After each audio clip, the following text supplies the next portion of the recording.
Faced with almost 4,000 miles of waterways and 19,000 square miles of alluvial and marshlands, Louisiana man has relied on his fertile imagination and the skill of his hands to create a craft to enable him to live in this watery world of bayous, marshes, rivers, and abundant coastline.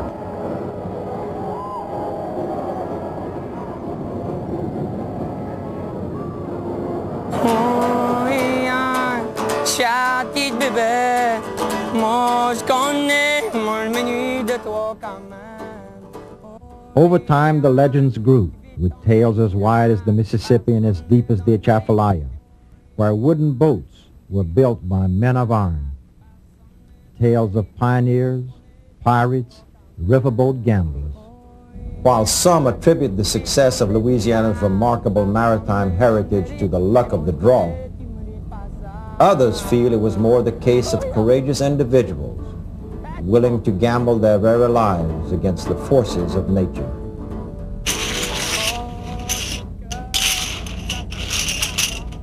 Take the Natchez here, part of a proud line of steamboats that plied their trade up and down this river. Shrouded in mystery, we've seen them romanticized in movies and immortalized in books. Yet the veteran captain of this vessel, the 9th Natchez, takes a different tack as he untangles the web of some of these river yarns.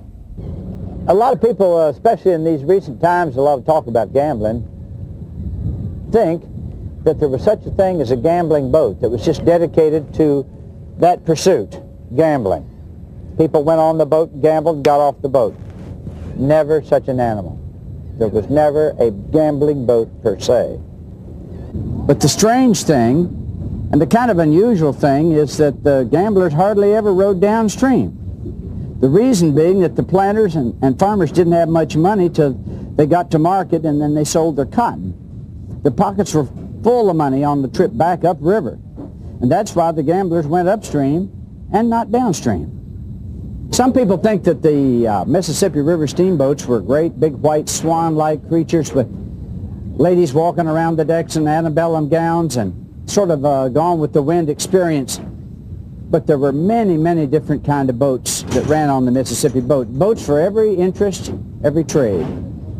There were small boats that cut the wood for the plantation, sort of a floating sawmill, if you will, so the plantation owner wouldn't have to haul it over land, heaven knows where, to have it done. There were gospel boats that went from town to town saving souls, and there were tin-type boats, and floating picture galleries. There were packets to carry freight. There were mail boats, junk boats, towboats, and cotton boats. And the cotton boat was peculiar to the lower Mississippi River. It was a huge floating shelf with the first deck wider than the hull and the rest of the boat. That was where the cotton was piled. But the time the thing got to New Orleans, it was literally covered up, 3 decks high with cotton, and all you could see sticking out was the pilot house and the smokestacks. They would say it was loaded to the guards. The freight and cotton were brought aboard by a special crew called roustabouts. To be a roustabout on the Mississippi River steamboat was a great bragging point for a lot of men. They loaded cotton on board over these gangplanks called stages. And the stages were how you got ashore at every plantation and every town, just like today. Kind of an interesting background to the name of these stages. It originated on the showboats. They'd pull in, and the steamboats and showboats would pull into a plantation, and the roustabouts or the actors would go out on stage and do a little dance for the entertainment of those ashore on the plantation or in the little country town. And they referred to being on stage, and the name stage stuck for this swinging gangplank. A lot of people think that there were showboats were big fancy paddle wheelers that pulled into these little towns, but nothing of the sort. Showboats were rather ugly. They were squat-looking barges pushed by a small paddle wheel boat at the stern. And the reason they were not outfitted to carry passengers was because they had huge auditoriums to seat between 500 and 1,000 people. And to avoid safety regulations for boats, they had a paddle wheeler push them from town to town. The showboats were were not self-propelled craft. Now, the first steamboat that came down the river was the New Orleans. It was a boat built by Robert Livingston and Robert Fulton, and captained by Nicholas Roosevelt. It had the most amazing experience on the way downstream in that while they were passing the little town of New Madrid, it would be New Madrid in Spain, but New Madrid here in hinterlands, as they were passing the little town of New Madrid, Missouri, the worst earthquake probably on record in the United States occurred, and the land dropped down upstream from the little town, and the river actually ran backwards up to where the land had dropped down. And the natives, and especially the local Indians, blamed the earthquake on this newfangled steamboat that was paddling by. And might add that the captain's wife, Miss Roosevelt, had a baby on this same trip. It was quite an eventful trip, and the New Orleans finally made its destination.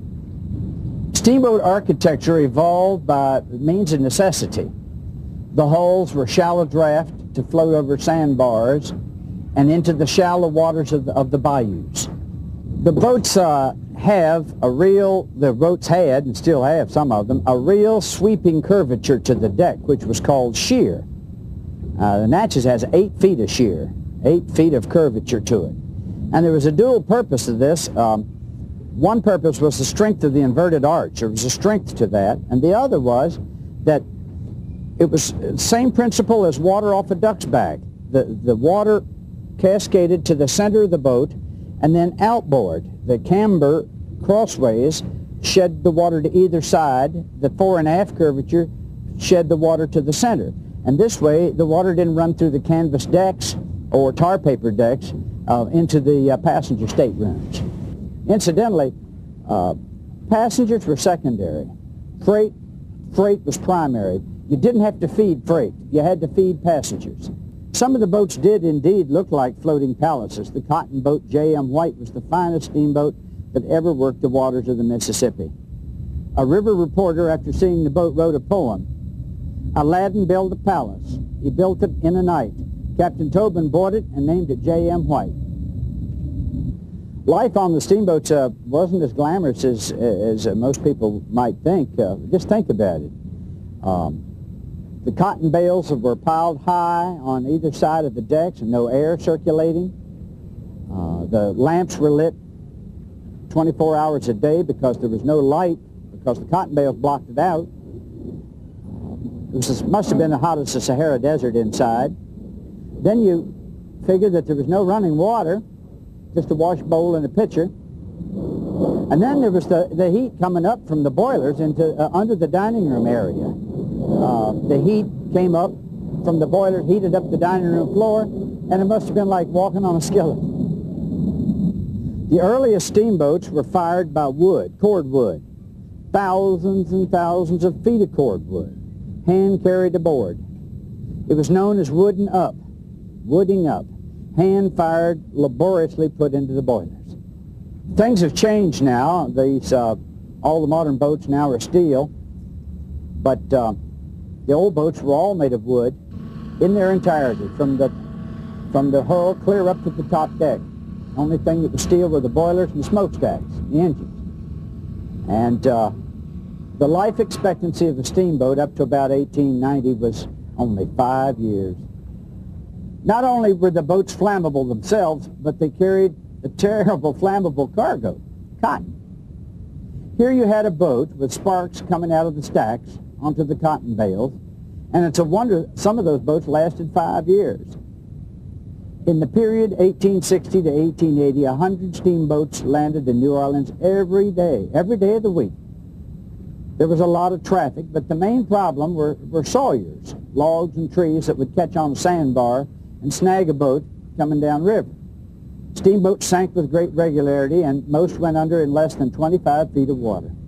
One of the finest boats, Captain Cooley's America, lasted up until 1930, when she sank at the foot of Walnut Street here in New Orleans. All they got off of her was the big bell, and that's now on Captain Cooley's grave in Metairie Cemetery. The bells were probably the brag point of the boat. most of the big roof bells had 400 or 500 Mexican silver dollars melted up in them for tone. And I know of instances where engines and bells have ridden on at least 5 different steamboats. Our big bell came from the steamer J.D. Ayers, and it has some Mexican silver in it.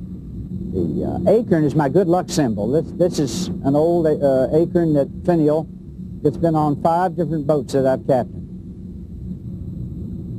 Another interesting phenomenon on the river was that when you had 2 steamboats heading in the same direction at the same time, you had a steamboat race. And the most famous was between the Natchez and the Robert E. Lee in 1870. That's his Natchez number 6. At first, the races were a spontaneous thing. Later, they became events to be staged. Running steamboats on the Mississippi River was a family affair, and women were really commonplace on boats. There were a lot of lady pilots and captains, and Captain Blanche Douglas Leathers was the daughter-in-law of the famous racing captain Thomas P. Leathers, and she was a steamboat. She called herself an honest-to-goodness steamboat man, and I think she was a steamboat pilot of the first order.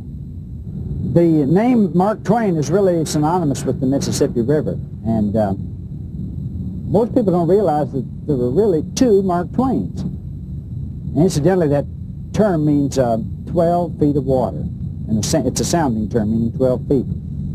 And the name was used originally by Captain Isaiah Sellers, who wrote a column for the New Orleans Times-Picayune called River Ramblings. After he lost his night vision, went to work on the newspaper. Young Samuel Clemens was so captivated by that name that he adopted it after Captain Sellers died. He adopted the name Mark Twain and made it the most famous literary name of its time. And Samuel Clemens wrote about the trials and tribulations of becoming a river pilot in that classic, all-time classic, Life on the Mississippi. I entered upon the small enterprise of learning the 12 or 1,300 miles of the great Mississippi, packing my head full of islands, towns, bars, points, and bends. Had I really known what I was about to require my faculties, I should not have had the courage to begin. One day my captain turned on me suddenly and asked, "What is the shape of Walnut Bend?" He might as well have asked me my grandmother's opinion of protoplasm. 2 years after Mark Twain earned his coveted pilot's license, our nation was torn apart by the trauma of Civil War. Then steamboats transported troops and supplies as the fledgling Confederate Navy struggled to stay afloat.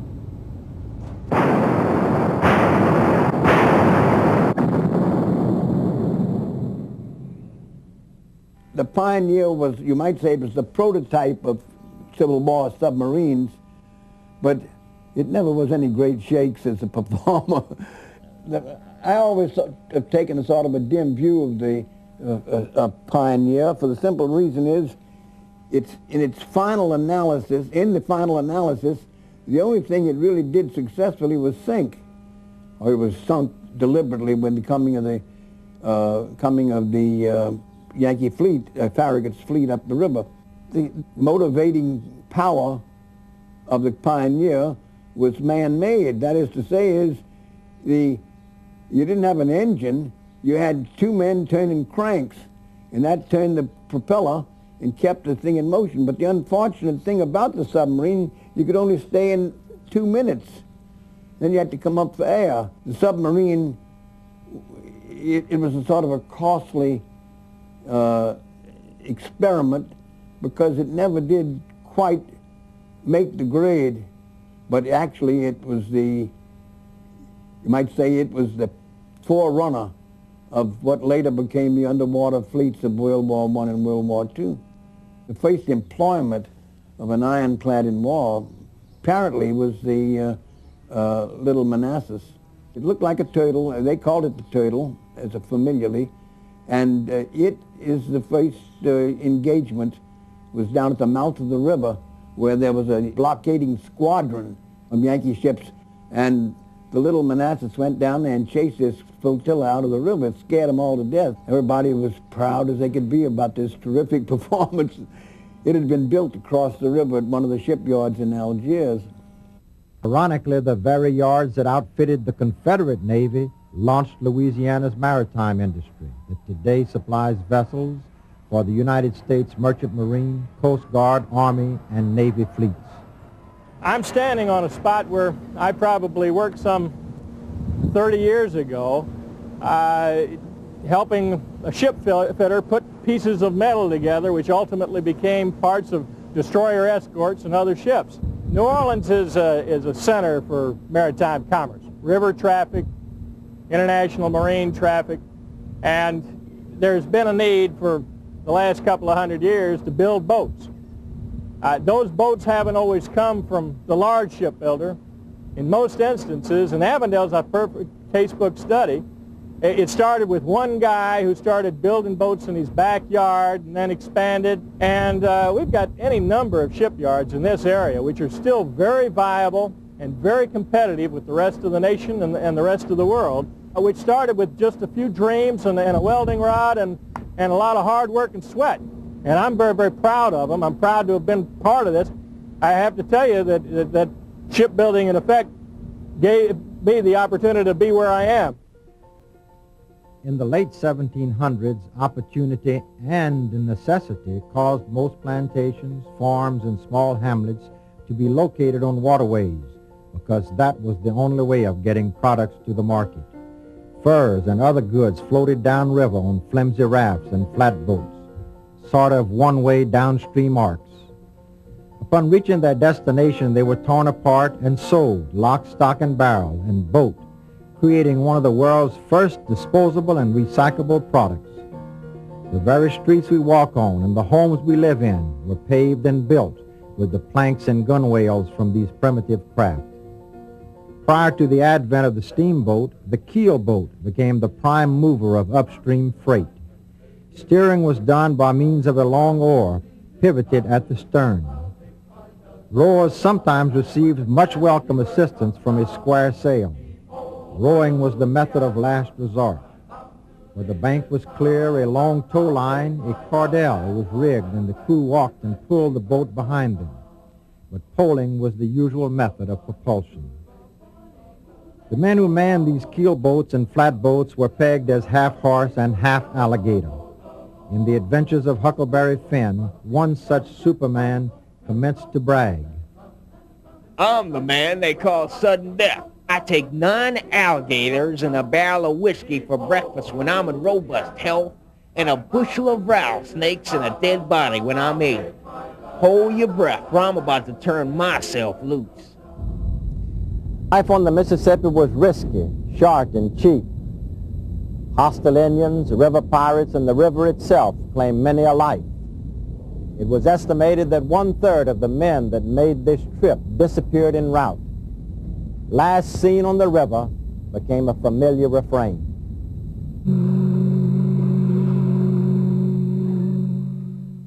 In 1815, upstart Captain Henry Miller Shreve, taking his idea from flatboats, designed a vessel with the shallowest draft possible, moving all machinery above the waterline and adding an upper deck for passengers.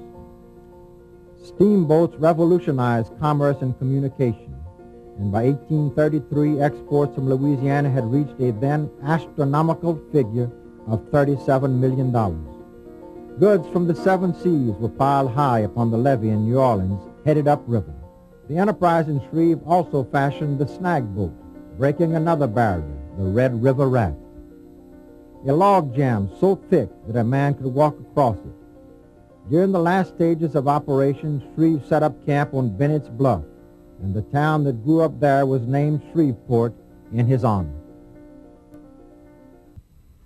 Another Louisiana boat builder will long be honored as the man who won the war. Where Allied armies and navies strike, boats like these form the spearhead of amphibious attack. Strange new craft, ugly as the war that spawned them. Shallow of draft, built to take the shock of hidden reefs, to drive over floating logs and dredge their way through gravel shoals. ride up onto sandy beaches and pull away again.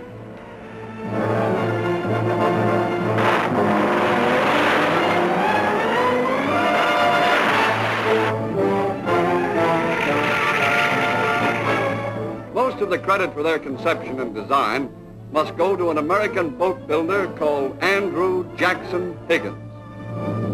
Down came the Navy officers from Washington. 3 days is usually not enough time for building a boat. They expected nothing more than rough sketches or a few blueprints. Higgins said, "You'll have to wait for the blueprints. You wanted a boat, and here it is." At peak production during the war, Higgins plants in New Orleans employed about 25,000 people and turned out 1,000 boats a month. In 1943, the Navy had 14,072 vessels in its fleet, 12,964 of which were designed or built by Higgins.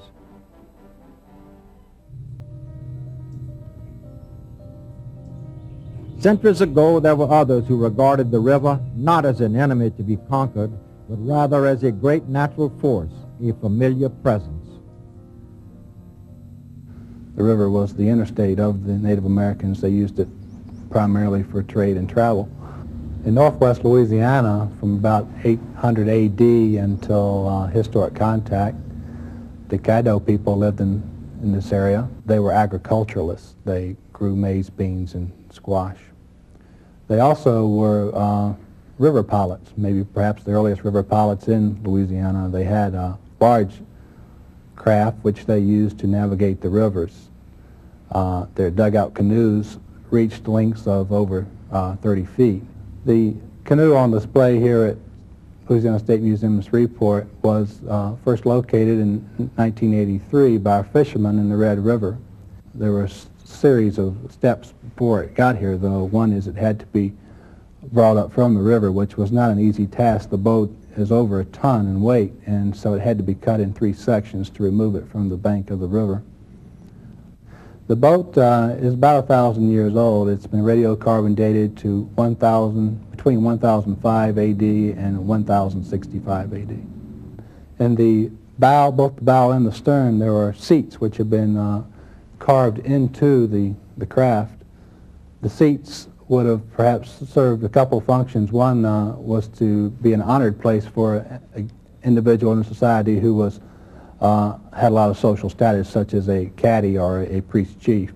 On the front end of the boat, there's a burned area which would appear to be a place where they may have had fire at night for navigation on the river. The fire was the primary tool used to create the vessel. They first had to fell the tree. This boat's made of cypress, so they would pick out a large cypress tree. And they use an axe such as this one. They would chop around the base of the tree, ring the tree. The idea was to mash up the bark and the pulp of the wood and get it nice and fibrous. And then at the base, they would create a fire, and they would allow that fire to burn for a long period of time. At that point, when the tree was on the ground, they would select an appropriate section, the straightest part of the tree, and they would determine where they wanted to cut it so that they would have the outline of their boat. Then they would take clay and pack it around the tree where they didn't want it to burn, and in the interior of that they would start a fire. As a result, they would have a lot of charred material. They could take a shell tool like this and scrape that away, and then they would add more fire and more clay if necessary. And so it was a long process. It'd probably take 2 men a week or 2 to create a dugout from a large cypress log. Basically, the boat is kind of missile-shaped. It's made that way on purpose, well, partly because of the medium they're working with is that shape to begin with, but they knew that if they would round off the stem and stern, it would move through the water more easily. And Columbus remarked that given the physics of the boat, the shape and the weight and the number of people rowing, that these crafts could move through the water very fast. In fact, he remarked that they could outrun the Santa Maria at full sail. The early explorers to the Mississippi Delta used the same mode of transportation as the Indians. They floated to their destinations. Traveling with the French fur traders from Canada, they soon learned that their birch bark canoes could not withstand the rigors of the lower Mississippi, nor were there materials available to repair them. They traded with the Indians for their more durable dugouts of cypress. The French christened these dugouts pirogues. From this blending and melding of Native American and European skills emerged the beginnings of Louisiana's maritime tradition. La pirogue did not sail into the past, but rather became the most efficient means of penetrating the jungle-like maze of swamps and bayous. Light enough, it is said, to float on a heavy dew, the simple shell tool was replaced by the European foot and hand adze. Trees were now felled and cut with the more efficient passe-partout, the two-handled saw. When the Cajuns moved here, water travel was the main means of transportation. Needless to say, they had to build boats. The first oldest probably method of building boats was the dugout. We made a dugout pirogue, similar to the way that the Indians made a dugout canoe, carved it out of a whole log. But since the invention of the sawmill, they used planks and nailed them together. This is the plank pirogue. In French, it's a pirogue à planche, which means a plank pirogue, and it's used for everything. It was the most common utility boat that Cajuns used for fishing, hunting, trapping, and even to get to church on Sunday. So it was one man would have a pirogue like this that was most commonly paddled by one man, but it actually moves better in the water with two people. Or if he didn't have another person to ride with him, he'd put weight in the front end to bring the bow down, for better displacement and the momentum. This is the head block, or the bow stem. That's this piece, this triangular piece right here. This is what we start with when we build a pirogue. We fasten the sides to it on one end, let it bow out, then we fasten the other end. Then we let it back in to put the welds. Then we'll turn it over. Well, we'll turn it over before we put the welds. Now the welds, meaning the welds, these cross pieces here, and these bulkheads. And then we'll plane off the sides, and then put the bottom on. Still fashioned entirely by hand, its blueprints exist only in the mind's eye of skilled boat makers who have passed their knowledge down through the generations. Essentially unaltered by time, La Pirogue lives on as the classic boat of the bayous. Pirogue racing is also as popular now as it was then. The Center for Traditional Louisiana Boat Building started in 1979 when a history professor over here at Nichols and myself decided to record and document wooden boat building in South Louisiana for the future. We had seen wooden boat building along the bayou, in backyards, on the bayou banks, and so forth. And we saw something there that was a culture, a future of something that we needed to preserve.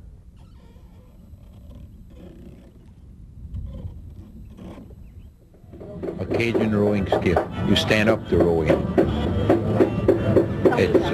It's all made out of cypress. That's what they used to use years ago for transportation before cars and all came out, like in the lower part of Louisiana. They didn't have no cars. Actually, we was kind of isolated, over there. But then we used to use, before the motors came out, then they used to use rowing skiff. You stand up and it's got a joke across, You call that a joke, where your oars gets on it, then you stand up. My mother died when I was kind of young, and I was raised in logging camps. And in logging camps, another way they used to build all kind of boats, Another way you'd build whatever you need for the needs what you was doing, you see over there. Because you couldn't go and buy a boat in those days, in other words. So you'd build them, and they'd build a lot of rowing skiff, and they'd build chalons too. It's kind of like a little flat boat, and yet got oars too that you stand up in it. And a rowing skiff sometimes, if a man had a big family, years ago they used to have a big family, 10, 12 kids, well, they'd build the skiff longer enough where they could put two sets of oars on. And then they'll rotate the kids if they have far to go.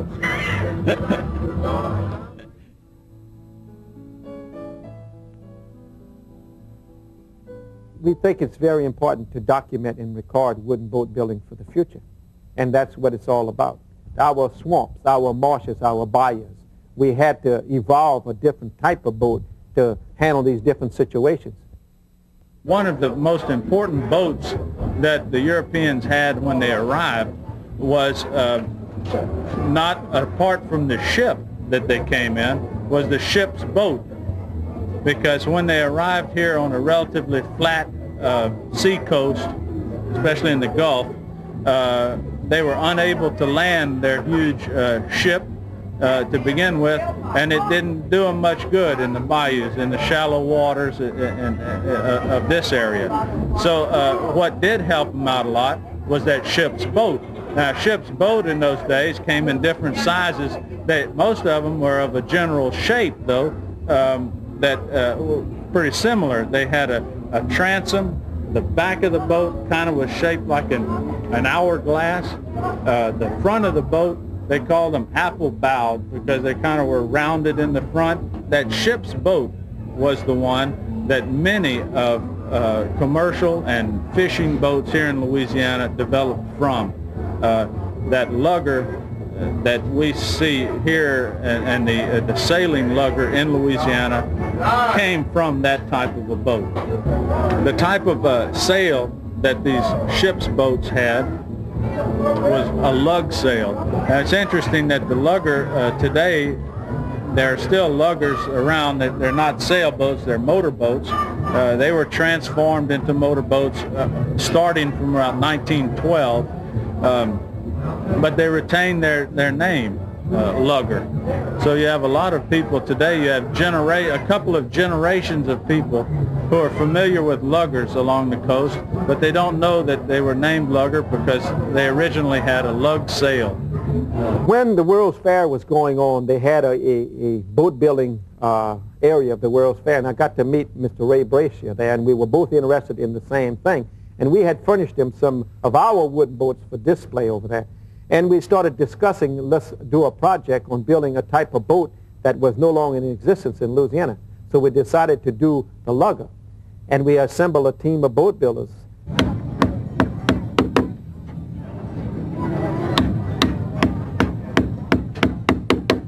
Well, this is the out gauge for a caulking seam.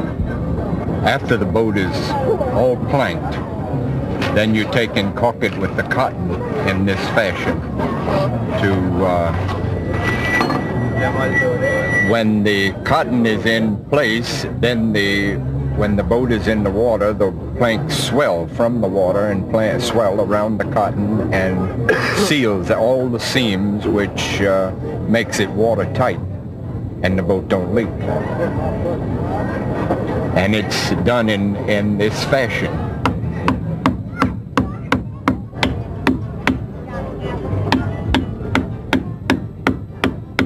We had plans for the lugger. We had the line drawing that we got from the Smithsonian, but we gathered this crew together to lay it out.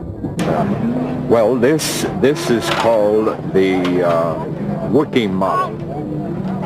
It's not a model that works, but it is a working model that you work from. And it is made to scale. This is half-inch scale. The reason for the half model is you can never, if you would make it a whole boat, you could never get both sides the same. So when you take the radius of this rib, you take the same measurements on this side and put it on this side, which makes both sides the same. And that is the principle of the model. And that's the way that boat was built. We brought in this team of different builders with different ideas and put them together. And we had a diversity of opinions on how to go about doing this. And Mr. Ely Guidry, the old gentleman who was 80 years old, who we considered the master boat builder, had seen luggers and knew as a little boy he had seen his daddy work on them and so forth. So he knew a little bit about what they actually were. But what was funny about the whole thing is that we had a half model that Mr. Calvin made, and Mr. Vial was in on that part of it too, but Mr. Guidry built boats out of his head. And it was interesting because Mr. Guidry said, what do y'all want to do, draw a boat or build a boat? And when we started with the half model and the layout and so forth. So we see how Louisiana people build boats. I mean, they build them off out of their heads, not out of blueprints. While another Louisiana folk boat has borne many names, La Chalon, La Traversière, scow, punt, flatboat, ferry, bateau, barge, form and function have remained remarkably similar. Flat-bottomed and blunt-ended, they have pushed on into the 20th century.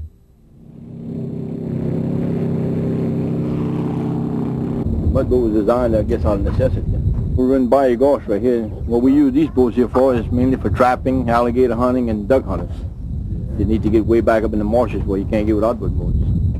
We build these with the square end and a raised bow, so when you get in these shallow ditches, they'll have real sharp turns in them, and what it'll do is just slide right around the curve. That's the reason the bow is raised this way. If you have a pointed boat, when you hit one of these curves, they'll tend to stick in them on the point. And you have to get out the boat and turn the front end around. Push boat is just a fork on the end. It's designed with a fork so when you push in the grass, it won't sink into the mud. It's used to turn the boat around sometimes or get yourself out of a tight spot. These mud boats are designed with the propeller turned right up against the skag so it won't wrap up any of this grass. You can go in real shallow water and a lot of grass and nothing will stop it. If it wasn't turning that close to the skag, what would happen, it would wrap up against your shaft and it would stop the boat. You couldn't get in there. So with this kind of design, you can go in any kind of grass. It won't slow the boat down at all. We really started with the little Brigg and Stratton engines, and now we've gone to using these Subaru engines right out of the automobile. You go to the junkyard and you can buy one right out of the junkyard. I'm buying them within the next 2 years. They'll be going with jet engines before long. The biggest danger is getting way back there 3 or 4 miles in the marsh and you break down and you can't get back out. That's the biggest danger. You have to wait for somebody to come looking for you. Wooden boat building is we consider it a cultural heritage of this part of the country, and leading from the dugout pirogue up until the largest shrimp boat. I've been building boats since I'm 13 years old, and I don't know how many I've built, but I built a few of them. And most of my boats is what they call, well, all of my boats were skiff-style boats, in which a skiff-style boat is a boat with a flat bottom or with a V but with square corners. The bottom and the side is square on it. There's no round in them. Most of my boats were trawl boats. They use them for trawling. And trawling in shallow bays, inside waters, was the main purpose of a skiff-style boat, because it won't take the rough like a round-bottom boat. And even if it is a V, it still can't take the rough weather like a round-bottom boat, like a Biloxi-type boat or a Floridian boat, or even a lugger. After the trawling started, they started going into the bigger boats when they came to the Biloxi-type boat, which is a round-bottom boat like a lugger, but the back is square instead of round like a lugger was. And they had a cabin in the back. And the reason for calling them Biloxi is because they did come from Biloxi, the first one. That's where they was building them at. From that, they went to what they call the Florida-type boat, which is, well, they call them the Floridian. It's a bigger boat with the cabin in the front. The round bottom with the square back, just like the Biloxi-type boat, but bigger. And when I say bigger, around 65 foot was the normal size of them. Now, as you can see along the bayou, it's almost some ships that they use compared to what they had in those days. The big ones, they call them the big slabs now. I built boats for people from Texas to Florida through the years. I have no blueprint. My plans is all in my head, that's all. I wouldn't know how to read that even. I wouldn't know how to read prints. I never built a boat on prints. In fact, I don't even know what it looks like, blueprints. A man comes there and he tells me he wants a boat a certain size, and he tells me what he wants, and I'll build it from there. But I've built a few of them for pleasure, but not too many pleasure boats. A man that can afford a pleasure boat goes buy a yacht, or a fiberglass yacht, which is a very good boat. I can't talk against the fiberglass boat, because a good fiberglass boat is about the best boat in the water. Now this is talking against my trade, but It's the truth. And I mean, you can't hide that. People have been turning more to fiberglass than anything else because one reason is because your wood is not what it used to be. And cypress is a thing of the past. People from all over the world want cypress. They're cutting them too small, and a lot of your swamps have been pumped out. They took the water out of it to make high land out of swamps, and highland cypress is a yellow cypress. It doesn't last like a deep swamp. And they call it tidewater red. Well, that, you'll never see that again. Unless you tear down an old house or something that's been having it in there. It's almost obsolete to be a bush builder right now because there's no more bush to build, just a little bit of repair work. That's the last job I did in my shop right here. I changed the keel on a Lafitte skip. You got worms, they call them worms, they eat the wood in the salt water. That's what happened with this one, they ate off all the front of it. It was a piece of the planking. You see how they go in there? You eat it all up and make a honeycomb with it. To prevent that, you have to pull your boat up twice a year in copper paint. When you pull up the boat, if you take some mosquito spray, what they call the black flag or something like that, and spray every one of them holes, it'll kill it. And if you don't change the board, it can destroy a boat in a year's time. Now, I haven't been building none of them, no kind. Oysters or shrimp boats because the fishing business is getting slow. You have a lot of people on this bay that depend on fishing. And when that goes out, I don't know what they're going to have to do for a living. Well, I believe like the young people are going to have to move from down here. I believe so. I don't believe you could make a living at this. No, not now. No. But I own 2 tugboats and I own a troll boat. So, but I mean, just making a living building boat, no. Before you make good living, you know. You see what happened? I believe they got too much people in that business. So that hurt, you know. Got a lot of boats. But the shrimp business went down, so all those boats is still there then. Some get rid of them, you know. You sell here, they sell there. You take the buyer right now, sure, they got maybe 50 boats to sell. And you could buy it cheaper and get it built. But this boat is 32, I believe. And that boat is all cypress. It's still in good shape. For good cypress, you gotta have the heart. That's why the tree is no good these days. There's all some young cypress and have no life. The heart, you put that on your planking. Now, if you got sap, you put them at the bottom. Under the water where it's all the time wet. It's a strong board there. You see how this rib is close apart? See the rib going down? See how close apart they are? They're strong. Well, you're going to do some repairing now. But like all those planks you see right there, I'm going to show you right here. You could see, look. See? We're going to re-nail all that. But that's the only problem in the old boat, but they were building in good stuff, you know. All the people from, say, on the bar there, they own maybe a tugboat, or they work on tugboat, or they work with other people on troll boats, or mostly like this, you know. But everybody got in a little bit of the bar, you know. Born and raised here, and we love it, you know. Just like anything else, you got bad years and good years, and this is our home, you know, and I wouldn't want to go live anywhere else. Been building boats all my life since I was young. My father used to have boats built, and then I used to go with him. And then I started working when I was about 17, 18 years old. I started helping build boats, and then I went on my own, you know. It used to be where you could build a boat cheap out of wood, but now it's getting to where it costs you more to build a wood boat. When they build a boat over here, they know they got a good boat. It's a tradition of good carpenters, and you'll go along this bayou, you'll find anywhere from maybe 8 or 10 good boat builders, you know. And then the other parishes have their boat builders, and it looked like you got your own style of boat. One guy built one style, and then the other one will build another style, and then whoever style you like, that's who will build your boat.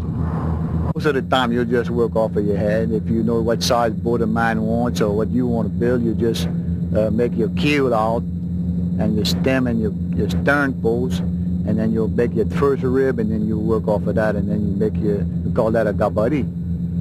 Most of this down here is a French culture speaking people, and then it's that port and starboard, we don't use too much of that. Maybe on the East Coast they'll describe their boats in that fashion, you know, starboard or port. But over here we don't use that language too much. The left side is a gauche and right is a droite. One time they didn't even want to talk French, but now it's kind of they're teaching classes back, and they look like the French is coming back. My kids, they'll talk a little bit of it and understand it pretty good. Now Tony's trying to pick up more because when he's out there fishing, most of us, the old fishermen, will talk French. So he's got to pick it up. And then if they're catching shrimp, he'll know what they're doing. I hate to say it right now, but they got so many laws. You might have some good laws, but most of the laws are hurting the fishermen. You take that TED law, if the people would realize what they're doing, they're hurting an industry where it's been a tradition for hundreds of years that people's been fishing. And it's always been there, and I think it's going to stay. I'm not saying that you don't have to have some restrictions, and like you can see down here, that's what the people make a living with. And I built this boat for my son, and they were just trying to make a living. If they leave us alone, we'll do it. But like I said, I'm not saying that we don't have to bend a little us too, but give us a chance, you know. Dad built me a boat, so I've been a troller since I've been a little bitty boy. As long as I can remember, I've been trolling. That's what I plan to do for the rest of my life if it happens that way. But we getting ready to go out on the season there. Try and make a little bit, survive every year. Do our best, I guess. Me and my deckhand, my brother-in-law. That's just two of us, me and him. We work as hard as we can till we tired, then we stop and rest. We get after it again. Whenever it's good and it's given, we just take turns sleeping. We work on the deck, do what we gotta do, and we got air conditioning, we sleep comfortable, so not too bad once you get the hang of it. Might take you a little while to get into the groove, but we managed to do it. You gotta more or less watch for your deckhand not to fall over, or for you not to fall overboard, and usually he's sleeping or I'm sleeping. By the time you would notice, you never find him that day, unless he's a good swimmer and swam to land, unless he got caught in the troll, you know. They got some dangers about it.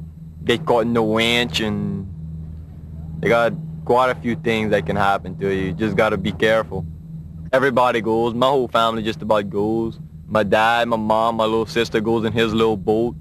Before, we used to have 5 or 6 boats like this that we used to throw in, and it was always the same. Our whole family would go. Me, my 3 sisters, my mom and dad, all summer long. That's what we did while we was in school.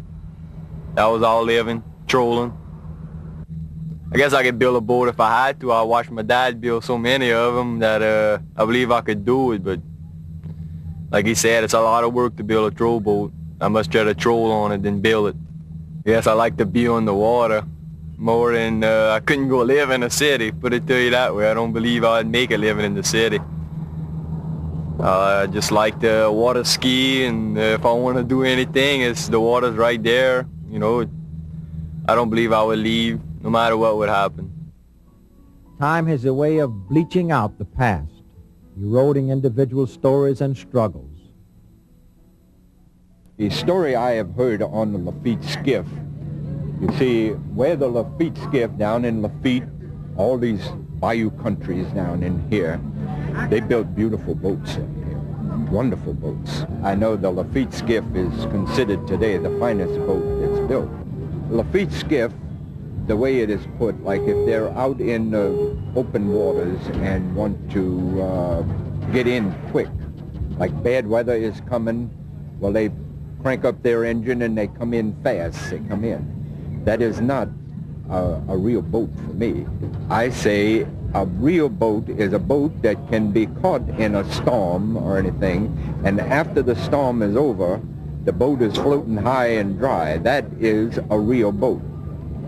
And the old Louisiana lugger, that was the real boat.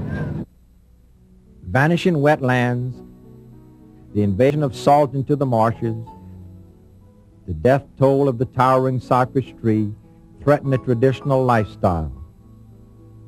The railroad's relentless roar reduced the clarion call of the steamboats to a haunting refrain. But there are others who cling tenaciously to a beloved way of life. In 1981, when the steamer President was sold out of New Orleans, I worked on it, I was pilot on it, and it was sold to St. Louis. The boat went to St. Louis. And so myself and my cousin, Captain Kern Streckfus, bought this boat from St. Louis, from the Streckfus steamer line, and started operations here in Baton Rouge. Been here since 1981. Boat's paid off, and then people didn't think that would happen, but it's gone quite well. I'm a captain. Or actually, on this size boat, you're an operator. A captain and a pilot is pretty much the same thing. Like, okay, on the Natchez, Captain Hawley would be the captain, and then maybe Vern or Steve would be the pilot. See, on that ship, you have to have a master and you have to have a pilot. On this size boat, all you have to have is an operator or a captain. Different boats have different types of licenses. For my operator's license, I put in over 6 years worth of time, which made up 365 12-hour days. And then from that license, when I was 18, after I've had that license for 3 years, then I could go for my master pilot's license, which allows me to go with unlimited tonnage, unlimited horsepower, steam and motor vessel. So it's a test. I mean, you go to the Coast Guard and take a test. It's a written test. For the pilot's license test, you have to actually draw the river. They give you a blank piece of paper. You have to draw the river. You have to put in the lights, the everything. Back in the late 1800s, it was a common thing to have women on the steamboats because a lot of the captains and pilots were teams, husband and wife teams. You know, the man would be the captain, and he'd work the forward watch, and then the wife would be the pilot. She'd work the after watch. It was more, economical. It's just like your mom and pop grocery stores. They would run the packer boats. I've never known any women pilots except for myself. Then Captain Lexi Paulmore, she was on the Delta Queen for a while. She's completely off the river from what I understand now. They are starting to have more women on the tankers and the American ships because of the fact that they allowed women to go into Kings Point. And once they came out of Kings Point, they come out with either third mate or first mate, and then they can go on the ships. So now they are starting to have more and more women out here. Now it's not quite so hard because a lot of the companies look for minorities. I know Exxon Shipping here in Baton Rouge, they hire women as tankermen. And you can, once you get your time in on the deck, then you can work your way up to the wheelhouse. It's hard to do. Now the passenger boat business is so big. I mean, it's like a growing. Back in the early 80s, and late 70s, when the economy and the bottom fell out of towboating, the shipyards had nothing to do. They started building passenger boats, and they have passenger boats everywhere now. And you can get time in on a passenger boat, whether it's even being a concession girl or working on the deck. I first started by the summer of 4th grade. Hung down the end of Canal Street, the foot of Canal Street, where the steamer President was tied up, Mark Twain. And I started, there were 2 young girls who worked behind the popcorn stand, and one of them was like my 3rd or 4th cousin, Donna Streckfus. And at the end of the day, when the boat was getting ready to dock, she asked me, you want to help? And I said, oh, sure, So she asked me if I wanted to clean the popcorn machine. So I said, yeah, I'll clean the popcorn machine. I'll do that. So I cleaned the popcorn machine, and she says, hey, look, you come back tomorrow, and we'll get you on the boat. You can ride the boat, and you clean the popcorn machine. She said, sure, that sounds good to me. So actually, that's how I got started, by cleaning the popcorn machine and the souvenir stand on the 4th. That kind of like a Tom Sawyer deal. Hey, this whitewashing sounds fun,